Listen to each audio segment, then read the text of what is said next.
Petite vidéo en freestyle avec un sujet qui me tient à cœur. Là, j'étais en train de m'entraîner, donc en extérieur. Et habituellement, je m'entraîne en salle de sport, comme je pense beaucoup d'entre vous. Certains s'entraînent à la maison, d'autres en extérieur, mais je pense que la majorité vous entraînez probablement en salle de sport. Et j'étais en train de me dire qu'en réalité, si on veut, on peut. On peut toujours. Il y a toujours moyen de faire quelque chose. Il y a juste quelque chose qu'il faut être capable de te sortir de la tête, c'est que tu ne peux pas. Et ça, c'est quelque chose qui est compliqué. Être capable de se dire, en fait, je peux, c'est pas toujours facile. Parce que quand tu sors du travail, parfois tu es fatigué, tu as juste envie de rentrer chez toi, retrouver tes enfants si tu as des enfants, ou ta femme si tu as une femme, ou peut-être tout simplement te poser devant la télé et puis chiller. Mais est-ce qu'à ce moment précis, si tu prenais ne serait-ce que 20 minutes après t'être un peu posé, pour faire une petite séance de sport, quelques pompes, quelques dips, quelques squats au poids du corps, ne serait-ce que 20 minutes, 2-3 fois par semaine, est-ce que ça ne serait pas mieux que de ne rien faire du tout? Ça, je pense que c'est l'état d'esprit qu'il faut apprendre à développer, être capable de se dire qu'en réalité, il y a toujours possibilité de faire quelque chose. Il y a toujours moyen de faire quelque chose. Il faut simplement le vouloir. Comme je disais dans un de mes posts récemment, on est beaucoup dans la comparaison.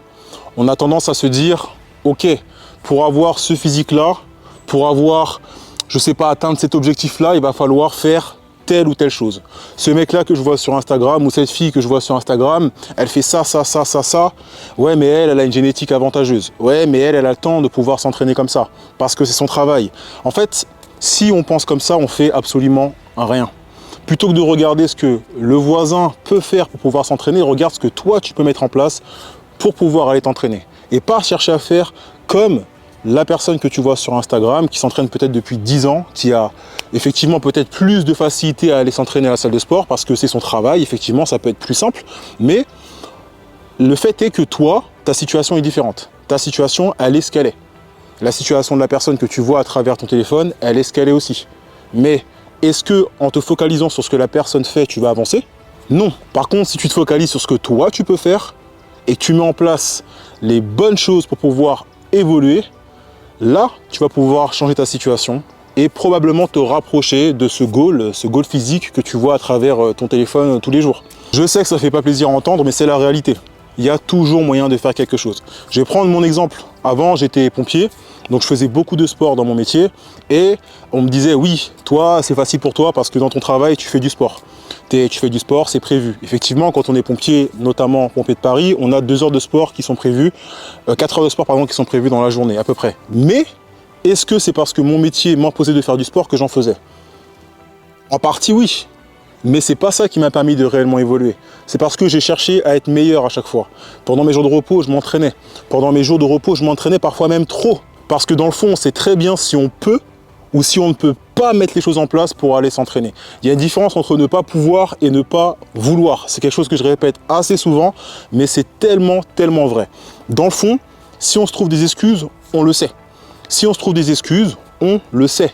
Donc parfois, il faut simplement se poser, réfléchir et se dire, ok, bon, effectivement, j'ai des enfants, c'est compliqué d'aller m'entraîner avec les enfants. J'ai un ami qui a des enfants, une femme. Je pense que c'est un très bon père vu comment il s'occupe d'eux. Et tous les soirs, ou du moins, peut-être il fait 4-5 séances dans la semaine, donc à peu près un jour sur 2, il va à la salle de sport et il s'entraîne très tard. Il va à la salle de sport à 22h30, 23h, parfois à minuit, il quitte la salle de sport.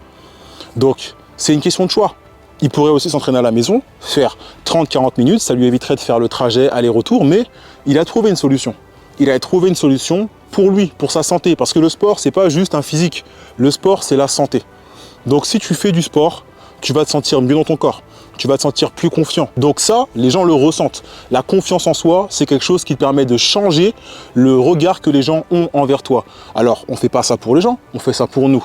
Mais il ne faut pas se mentir, si tu es plus musclé, si tu te sens mieux dans ton corps, ça va avoir une répercussion aussi sur ton état d'esprit, sur la confiance que tu vas dégager.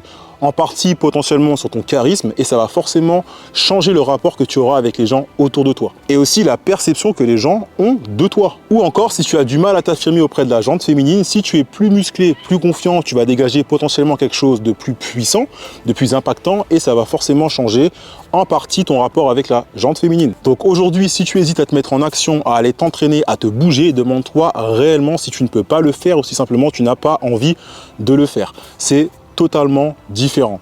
L'important, c'est de toujours se poser la bonne question.